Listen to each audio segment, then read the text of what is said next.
कधीच नाही चुकणार तुमचे फेवरेट टीव्ही शोज झी5 सोबत, तेही एकदम फ्री.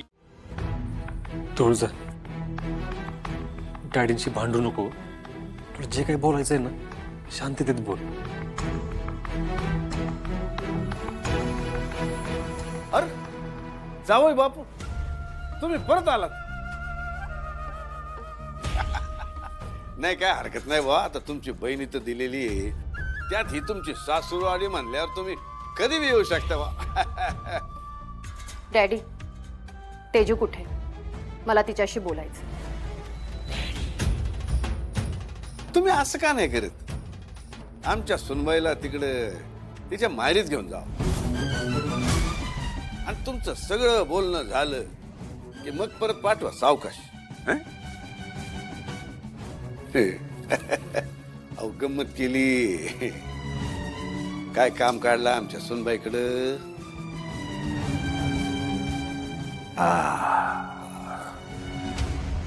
सुनबाईचा राजीनामा कळलं आम्हाला. लय वाईट वाटलं, लय वाईट वाटलं. सुनबाईनं एवढ्या तडकाफडकी निर्णय नको होता घ्यायला. पण मला नाही वाटत आहे हा तेजूचा निर्णय असेल. तुला काय म्हणायचंय? आम्ही तिच्यावर जबरदस्ती केली असं कसं येऊ शकतं तुझ्या मनात? आणि जावई बापू, तुमचा विश्वास बसला यावर?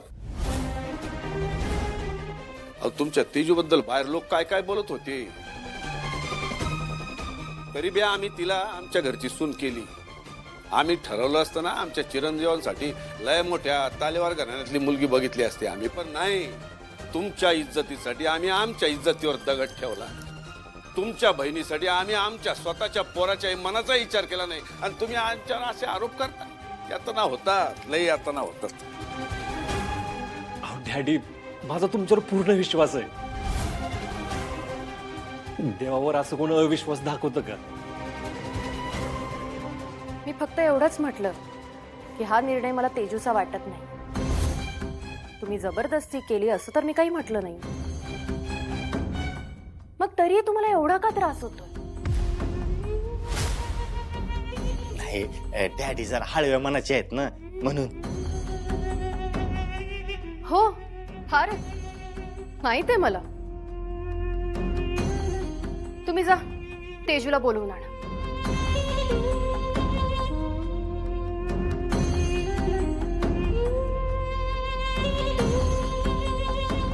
तेजू, तेजू.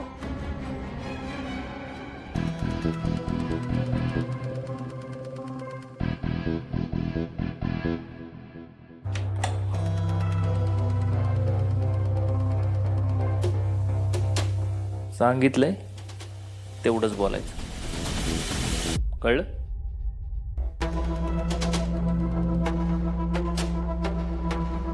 तेजू, हीच वेळ आहे. दादाला सगळं खरं सांग. संपून टाका त्रास. आत्ता नाही बोललीस तर आयुष्यभर मन मारून जगावं लागेल. नाही, असं नको करूस. तुझ्या एका चुकीने दादा आणि तुझ्या बहिणी संकटात येतील. नाही, मला माझ्या नोकरीपेक्षा माझ्या माहेरच्या माणसांचं हित बघावं लागेल.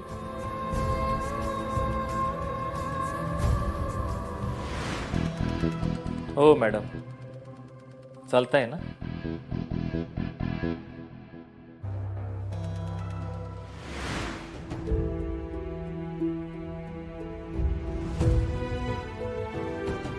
तेजू, काय हे?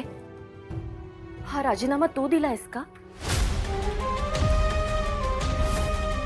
तेजू, हा राजीनामा द्यायला तुला कोणी फोर्स केलंय का?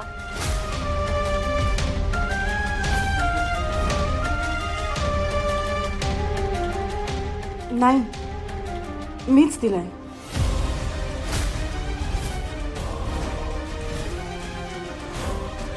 तेजू, कसं शक्य आहे हे? अगं, ही नोकरी तुझ्यासाठी नोकरी नव्हती. तुझी आवड होती, तुझं स्वप्न होतं. लहान मुलांना शिकवताना तू किती रमायचीस आणि तरी तू ही नोकरी सोडतेस. कसं कोण यावर विश्वास ठेवेल तेजू? वहिनी, अगं माणसांची स्वप्न बदलत असतात काय. लहानपणी मला शेतकरी व्हायचं होतं, शाळेत असताना डॉक्टर व्हायचं होतं, मग मध्येच वकील व्हायचं होतं, पण झाले काय तर शिक्षिका. तेही स्वप्न मी कॉलेज संपताच पाहिलं होतं. आता मला एक चांगली गृहिणी व्हायचंय, मला माझं घर सांभाळायचंय, आमच्या नात्याला वेळ द्यायचा आहे. वहिनी, आपल्याला असं का वाटतं एखादी बाई नोकरी करत नाही म्हणजे ती काहीच करत नाही? अगं घर सांभाळणं पण ही एक नोकरीच आहे. आत्याकडे बघ, अगं आजार किती केलंय तिने, तिला पण आता जरा आरामाची गरज आहे. मला डॅडींना आत्यांना काय हवं नको ते बघायचंय. एक सून म्हणून या घराची सगळी कर्तव्य पार पाडायची. अगं जेवढं मोठं घर तेवढं जास्त जबाबदार आणि मला ते दुसऱ्या कोणावर टाकायचं नाही आहे. मला माझा संसार स्वतः उभा करायचा आहे, तो फुलवायचा आहे. आणि मग यासाठी वेळ द्यायला नको का? मी जर का शाळेला वेळ दिला तर ह्यांना सुद्धा वेळ देता येणार नाही. आणि कुठल्याही नात्यात जर एकमेकांसाठी वेळच उरत नसेल तर त्या नात्याला काही अर्थच उरत नाही. आणि मला ते नकोय, म्हणून मी राजीनामा दिला. मी माझ्या नोकरीपेक्षा माझ्या संसाराचा विचार केला. यात मी काय चुकीचं केलं का दादा? वहिनी तूच सांग. बरं झालं सुनबाई, बरं झालं तू स्वतःच्या तोंडाने सांगितलंस ते. आता आमच्यावर कोण विश्वास ठेवते? हल्ली तर आमचे जावई बापू बी आमच्यावर अविश्वास दाखवायला लागले. डॅडी, डॅडी असं नका ना बोल डॅडी. हे बघा, माझ्या मनात असलं काय पण नव्हतं हो. आम्ही फक्त तेजूची चौकशी करायला आलो होतो. मला माफ करा, आमचं चुकलं, खरंच आम्हाला माफ करा. हो जावई बापू, आमचा तुमच्यावर राग नाहीये, पण एवढं सगळं करून बी आमची पोटची पोरगी आम्हाला समजून घेतली नाही, याचा त्रास होतो. लय त्रास होतो, लय नाजूक आहे आमचं काळीज, लगेच त्रास होतो.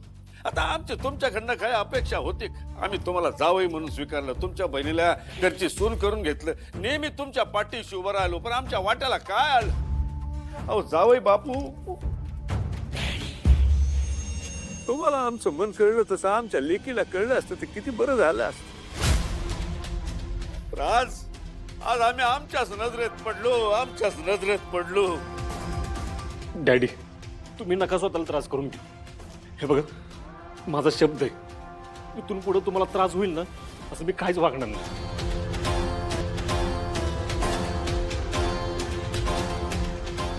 मी येतो डॅडी. सुखी